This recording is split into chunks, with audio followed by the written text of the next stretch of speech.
പ്രിയമുള്ളവരെ നമസ്കാരം. ഞാൻ സാബു പരുത്തിക്കുഴി. പ്രവാസികൾക്കൊരു മുന്നറിയിപ്പ്. സ്നേഹപൂർവ്വം നൽകുന്ന ഒരു പൊതി നിങ്ങളെ തടവറയിലാക്കാം. പ്രവാസികളെ ജാഗ്രത.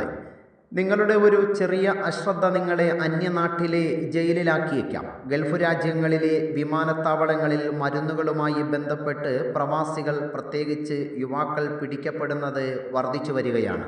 സഹായ മനസ്കത കൊണ്ടും മറ്റൊരാൾക്ക് വേണ്ടി മരുന്നെത്തിച്ചു കൊടുക്കുവാൻ ശ്രമിക്കുമ്പോൾ നമ്മൾ ചെന്നു ചാടുന്നത് വലിയ നിയമക്കുരുക്കുകളിലേക്കാണ്. അപരിചിതരുടെ പാഴ്സലുകൾ ഒഴിവാക്കുക. നാട്ടിൽ ഒരാൾക്ക് കൊടുക്കാനാണ് എന്ന് പറഞ്ഞ് ആരെങ്കിലും തരുന്ന മരുന്നുകളോ പാക്കറ്റുകളോ ഒരു കാരണവശാലും വാങ്ങിക്കൊണ്ടുപോകരുത്. അതിനുള്ളിൽ നിരോധിക്കപ്പെട്ട ലഹരി മരുന്നുകളോ സൈക്കോട്രോപിക് മരുന്നുകളോ ഉണ്ടാകാൻ സാധ്യതയുണ്ട്. ഇന്ത്യയിൽ സാധാരണയായി ഉപയോഗിക്കുന്ന പല വേദന സംഹാരികളും ചുമയ്ക്കുള്ള മരുന്നുകളും ഉറക്ക ഗുളികകളും ഗൾഫ് രാജ്യങ്ങളിൽ കടുത്ത നിയന്ത്രണമുള്ളവയോ നിരോധിക്കപ്പെട്ടവയോ ആണ്. ഗൾഫ് രാജ്യങ്ങളിലെ ജയിലുകളിൽ കഴിയുന്ന പല യുവാക്കളും മറ്റൊരാൾക്ക് വേണ്ടി മരുന്ന് എത്തിച്ചു കൊടുക്കാൻ ശ്രമിച്ചവരാണ്. നാട്ടിൽ ചികിത്സയിലുള്ള ഒരാൾക്ക് അടിയന്തരമായി എത്തിച്ചു കൊടുക്കാനുള്ള മരുന്നാണ് എന്ന് പറഞ്ഞ് പരിചയക്കാരോ സുഹൃത്തുക്കളോ തരുന്ന പൊതികൾ ഒരിക്കലും സ്വീകരിക്കരുത്.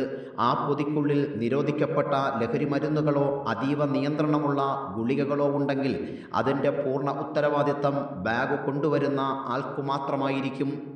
ഒരു നിമിഷത്തെ അശ്രദ്ധയോ അമിതമായ ആത്മവിശ്വാസമോ നിങ്ങളെയും നിങ്ങളുടെ കുടുംബത്തെയും കണ്ണീരിലാഴ്ത്തും. ഗൾഫ് നിയമങ്ങൾ അതീവ കർക്കശമാണ്. ലഹരിമരുന്ന് കേസുകളിൽ അകപ്പെട്ടാൽ മോചനം അസാധ്യമായേക്കാം. വിദേശ രാജ്യങ്ങളിൽ യാത്ര ചെയ്യുമ്പോൾ, പ്രത്യേകിച്ച് മരുന്ന് പോലുള്ള വസ്തുക്കൾ കൈവശം വയ്ക്കുമ്പോൾ അതീവ ജാഗ്രത പുലർത്തേണ്ടതിൻ്റെ പ്രാധാന്യം ഒരിക്കൽ കൂടി ഓർമ്മിപ്പിക്കുന്നു.